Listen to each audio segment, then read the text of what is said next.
ముందుగా కిరణ్ భవన్ గారి ఫ్యాన్స్కి, గౌరీప్రియ గారి ఫ్యాన్స్కి, సాయి రాజేష్ గారి ఫ్యాన్స్కి, ఎస్కేఎన్ గారి ఫ్యాన్స్కి, అదేవిధంగా ధీరజ్ గారి అభిలాషులకి, శ్రేయాభిలాషులకి, మరి ముఖ్యంగా మా వైజాగ్ కుర్రాడు డైరెక్టర్ కూడా, వారికి కూడా మనస్ఫూర్తిగా నేను అభినందన తెలియజేస్తున్నాను.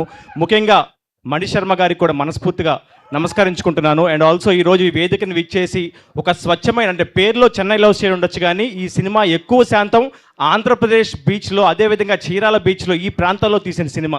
ఆ విషయం తెలిసిన వెంటనే నేను ఎంత బిజీగా ఉన్నా కూడా నేను సపోర్ట్ చేస్తానని చెప్పి విచ్చేసిన శ్రీ కందుల దుర్గేష్ గారికి, అదేవిధంగా deputy speaker Shri sir triple R గారికి మనస్ఫూర్తిగా నేను నమస్కరించుకుంటున్నాను.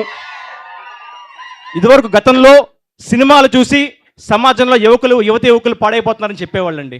కానీ ఈరోజు రోజులు మారిపోయినాయి. సమాజంలో సంఘటనలు చూసి యువకులు పాడైపోతున్నారు. సో కాబట్టి నా సిన్సియర్ రిక్వెస్ట్ ఏంటంటే, సాయి రాజేష్ గారు ఇలాంటి ఒక మంచి సినిమాలు తీసి యువతకు మళ్ళీ ఎలా ప్రేమించాలి, ఎలా ప్రేమని పంచాలి అని చెప్పని సినిమాల ద్వారా సమాజాన్ని మార్చాలని మనస్ఫూర్తిగా కోరుకుంటున్నాను. ఎందుకంటే రీసెంట్గా చూసుంటారు కదా, పెళ్లి చేసుకుంటామని చెప్పి తోసేడాలు, పెళ్లి చేసుకున్నాక కుక్కర్లో పెట్టేడాలు. సో ఇవన్నీ వద్దు. ప్రేమ అనేది ఒక మంచి అనుభూతి. ఆ అనుభూతిని ఈ సినిమా ద్వారా మళ్ళీ యువతరానికి పరిచయం చేయాలని చెప్పి మనస్ఫూర్తిగా నేను కోరుకుంటున్నాను. ఈ థియేటర్లో నాకున్న అనుబంధం ఏంటంటే, చిన్నప్పుడు ఖుషీ సినిమా ఇదే థియేటర్లో చూశాను నేను. మొన్న రీసెంట్గా ఓజీ సినిమా కూడా ఇదే థియేటర్లో చూశాను. మళ్ళీ ఇదే థియేటర్లో మన చెన్నైలో సాంగ్ చూడడం నాకు మనస్ఫూర్తిగా చాలా ఆనందాన్ని కలిగించింది. అదే ట్రెండ్ కొనసాగిస్తారని, ఈ సినిమా కూడా సూపర్ హిట్ చేస్తారని మనస్ఫూర్తిగా నేను కోరుకుంటున్నాను. ముఖ్యంగా నేను పొల్యూషన్ కంట్రోల్ బోర్డు గురించి నేను రిప్రజెంట్ చేస్తున్నా కాబట్టి, ఏపీ పొల్యూషన్ కంట్రోల్ బోర్డుకి. జనరల్గా మనకి పొల్యూషన్ అంటే ఇండస్ట్రీస్ నుంచో, మురుగునీరు నుంచో, ప్లాస్టిక్ నుంచి వస్తుంది అనుకుంటున్నామండి. కానీ ఈ మధ్య సాంగ్స్ నుంచి కూడా వస్తుంది. ఈ సాంగ్ ప్రత్యేకంగా, అంటే మనకి ఈ మూవీలో సాంగ్స్ ప్రత్యేకంగా తీసుకుంటే, సాంగ్స్ కూడా పొల్యూషన్ ఫ్రీగా ఉంటే ఎలా ఉంటుందో మణిశర్మ గారు మళ్ళీ ఒకసారి ఈ తరానికి చూపించారు.